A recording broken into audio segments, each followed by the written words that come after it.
ইতিহাসে এমন অনেক উদাহরণ রয়েছে যেখানে একজন নিজের জীবন দিয়ে দেশের জন্য ইতিহাস গড়েন, আর তার আপনজন সেই মৃত্যুকে সিঁড়ি বানিয়ে নিজের আখের গুছিয়ে নেন। বাংলাদেশের সাম্প্রতিক ইতিহাসে অন্যতম আলোচিত চরিত্র শহীদ ওসমান হাদি এবং তার বড় ভাই ওমর হাদির গল্পটি ঠিক এমনই এক নির্মম গা শিরে ওঠা বাস্তবতার প্রতিচ্ছবি। একদিকে ওসমান হাদি নিজের জীবন বিলিয়ে দিয়ে কোটি মানুষের আবেগের প্রতীক হয়েছেন, অন্যদিকে তার বড় ভাই ওমর হাদির বিরুদ্ধে আপন ভাইয়ের আত্মত্যাগকে বিক্রি করে নিজের বিলাসবহুল জীবন নিশ্চিত করার এবং প্রকৃত খুনিদের আড়াল করার এক ভয়ঙ্কর খেলায় মেতে ওঠার অভিযোগ উঠেছে। দর্শক, পুরো ঘটনাটির আসল মোড় ঘুরে গেছে একেবারে সম্প্রতি সময়ে ভারতের পশ্চিমবঙ্গের রাজনৈতিক মঞ্চ থেকেই। পশ্চিমবঙ্গের বর্তমান বিরোধী দলীয় নেতা এবং সাবেক মুখ্যমন্ত্রী মমতা ব্যানার্জি হঠাৎ করেই এক বিশাল বোমা ফাটিয়েছেন। আপনারা নিশ্চয় জানেন, ওসমান হাদিকে যারা চিরতরে শেষ করে দিয়েছে সেই অপরাধীরা একসময় পশ্চিমবঙ্গের মাটিতে ধরা পড়েছিল। মমতা ব্যানার্জি তখন সেখানকার মুখ্যমন্ত্রী ছিলেন। রাজ্যের প্রশাসনিক এবং গোয়েন্দার প্রধান হিসেবে তিনি খুব ভালো করে জানতেন যে ওসমান হাদিকে দুনিয়া থেকে আসলে কারা সরে দিয়েছে। সম্প্রতি ভারতের কেন্দ্রীয় সরকারের সাথে চরম রাজনৈতিক দ্বন্দ্বের জোরে মমতা ব্যানার্জি প্রকাশ্যে হুমকি দিয়েছেন যে তিনি ওসমান হাদিকে শেষ করে দেওয়ার পিছনের আসল মাস্টার মাইন্ডের নাম পাশ করে দিবেন। তিনি অত্যন্ত স্পষ্ট ভাষায় ইঙ্গিত দিয়েছেন যে ভারতের শীর্ষ ক্ষমতাবানদের কেউ হতে পারে স্বয়ং নরেন্দ্র মোদী অথবা অমিত শাহ এই ঘটনার সাথে সরাসরি জড়িত। এই একটিমাত্র হুমকিতে পুরো বাংলাদেশ এবং ভারতের রাজনৈতিক অঙ্গনে এক বিশাল ভূমিকম্পের সৃষ্টি হয়েছে। সবাই যখন রুদ্ধ শ্বাসে অপেক্ষা করছে আসল সত্যটি জানার জন্য, ঠিক তখনই এক অদ্ভুত এবং চরম সন্দেহজনক খেলায় মেতে উঠলেন হাদির বড় ভাই ওমর হাদি। মমতা ব্যানার্জির বক্তব্যের পর মাত্র 3 ঘন্টার মধ্যে তিনি ফেসবুকে দুটি বিভ্রান্তিকর পোস্ট করেন। প্রথম পোস্টে তিনি দাবি করেন ওসমান হাদিকে হত্যার সাথে সাবেক অন্তর্বর্তীকালীন সরকার ডক্টর ইউনূসের কয়েকজন উপদেষ্টা এবং বর্তমান বিএনপি সরকারের কয়েকজন এমপি জড়িত। এরপর কয়েক ঘন্টা পর তিনি আরেকটি পোস্টে দাবি করেন এই ঘটনার পিছনে জামাত ইসলামের আমিরের একজন পিএস জড়িত। তিনি অভিযোগ করেন হাদিকে ঢাকা 8 আসন থেকে সরিয়ে দেওয়ার জন্য তাদের উপর অনেক চাপ দেওয়া হয়েছে। একটু ঠান্ডা মাথায় চিন্তা করেন। দেখুন দর্শক, মাত্র 3 ঘন্টা ব্যবধানে একজন মানুষ দেশের প্রধান 3টি বড় রাজনৈতিক শক্তিকে অর্থাৎ বিএনপি, অন্তর্বর্তীকালীন সরকার এবং জামাত ইসলামীকে একাধারে দাঁড় করিয়ে দোষারোপ করছেন। কিন্তু কেন? রাজনৈতিক বিশ্লেষকরা মনে করছেন এর পিছনে কারণটি অত্যন্ত সুগভীর এবং ভয়ঙ্কর। ওমর হাদি হয়তো খুব ভালো করে জানেন যে তার ভাইকে সরিয়ে দেওয়ার পিছনে আসল মাস্টার মাইন্ড আসলে কারা, কিন্তু সেই বিদেশি প্রভুদের নাম ঢাকতে এবং দেশের মানুষকে সম্পূর্ণ বিভ্রান্ত করতে তিনি নতুন ইস্যু তৈরি করছেন। তো এটি নজর ঘোরানোর কৌশল।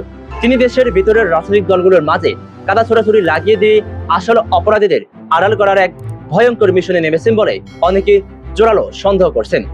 অনেকে প্রশ্ন করতে পারেন ওমর হাদি কেন এমনটা করছেন। এর উত্তর লুকিয়ে আছে তার বর্তমান বিলাসবহুল জীবনের মাঝে। একটু খেয়াল করলে দেখবেন তিনি একদিকে ফেসবুকে বসে দেশের রাজনীতি নিয়ে বিভ্রান্তকর তথ্য ছড়াচ্ছে, আর অন্যদিকে যুক্তরাজ্যের লন্ডনে বসে এক বিলাসবহুল জীবন উপভোগ করছে। কিভাবে তিনি গেলেন সেখানে? গত জানুয়ারি মাসে অন্তর্বর্তীকালীন সরকার তাকে যুক্তরাজ্যের বার্মিংহামের বাংলাদেশের সহকারী হাই কমিশনের 2য় সচিব হিসেবে চুক্তিভিত্তিক এক বিশাল নিয়োগ দেন। এই পদটি অত্যন্ত লোভনীয়। এর সাথে জড়িত আছে কূটনৈতিক পাসপোর্ট, বিশাল অঙ্কের বেতন এবং বিদেশের মাটিতে স্থায়ী হবার সুযোগ। যখন এই নিয়োগের খবরটি জানাজানি হয় তখন ওমর হাদি সাধারণ মানুষের সামনে সাধু সাজার জন্য বলেছিলেন তিনি এই দায়িত্ব নেবেন না, কেবল বিচার চান।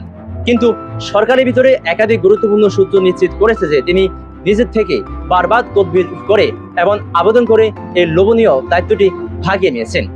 পদে পদে নিজের শহীদ ভাইয়ের নাম বিক্রি করে তিনি আজ লন্ডনে বসে অন্যদের মতো মজার মাস্তি করছেন। ভাইয়ের আত্মত্যাগকে পুঁজি করে এমন ব্যক্তিগত ফায়দা লোটার নজির ইতিহাসে খুব কম দেখা যায়। ওমর হাদির চরিত্র যে কতটা ভয়ঙ্কর এবং অমানবিক তার প্রমাণ মেলে অতীতের একটি ফেসবুক পোস্ট থেকে। যে ভাই দেশের জন্য নিজের জীবন দিয়ে দিলেন, সে ভাইয়ের বিধবা স্ত্রীকে নিয়ে তিনি জনসম্মুখে এমন এক মন্তব্য করছিলেন যা শুনলে যে কোনো সুস্থ মস্তিষ্কের মানুষ লজ্জায় মাথা নিচু হতে বাধ্য। তিনি একসময় ফেসবুকে লিখেছেন, প্রয়োজনে তোমরা হাদির বউকে নিয়ে যাও, শুধু সন্তানটা আমাকে দিয়ে দাও। একটু ভেবে দেখুন কতটা নিচু, কতটা ইতর এবং মূল্যবোধহীন হলে একজন মানুষ তার নিজের শহীদ ভাইয়ের স্ত্রীকে নিয়ে এমন কুরুচিপূর্ণ এবং জঘন্য কথাবার্তা বলতে পারে? ভাইয়ের পরিবারের প্রতি যার বিন্দুমাত্র সম্মান বা সহানুভূতি নেই, সে যে ভাইয়ের নাম ভাঙিয়ে ব্যবসা করে, এতে আর আশ্চর্যের কি আছে? সবচেয়ে মর্মান্তিক সত্যটি হলো, ওসমান হাদির এই ট্রাজিক পরিণতির পর যারা তার বিচারের জন্য দিনরাত একাকার করে লড়াই করছিলেন, তাদের পথে সবচেয়ে বড় বাধা হয়ে দাঁড়িয়েছে এই ওমর হাদির নিজেই। ওসমান হাদির সহযোদ্ধা এবং তার পরিবারের অন্যান্য সদস্যরা অভিযোগ করে বসেছেন যে ওমর হাদি তাদের সাথে সর্বাত্মক অসহযোগিতা করছেন। তিনি কখনো চাননি যে সঠিক বিচার প্রক্রিয়াটি দ্রুত এগিয়ে যাক। তার মূল লক্ষ্য ছিল এই আবেগের ইস্যুকে ঝুলিয়ে রেখে এটিকে ব্ল্যাকমেইল করার হাতিয়ার হিসেবে ব্যবহার করে নিজের সর্বোচ্চ লাভ বা ফায়দা আদায় করে নেওয়া। আর অত্যন্ত দুঃখজনক হলেও সত্য যে তার এই স্বার্থপর আশায় আজ শতভাগ পূর্ণ হয়েছে।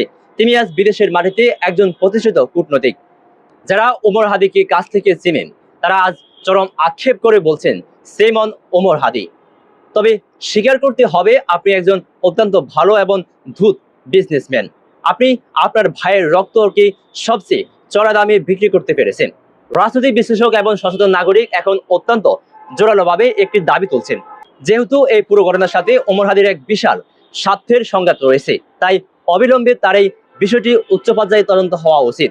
তিনি কেন বারবার তদন্তের মুড ঘোরানোর চেষ্টা করছেন? বিদেশের মাস্টার মাইন্ডদের বাঁচাতে তিনি কার কাছ থেকে সুবিধা নিয়েছেন? এসব প্রশ্নের উত্তর দেশের মানুষের জানা অত্যন্ত জরুরি।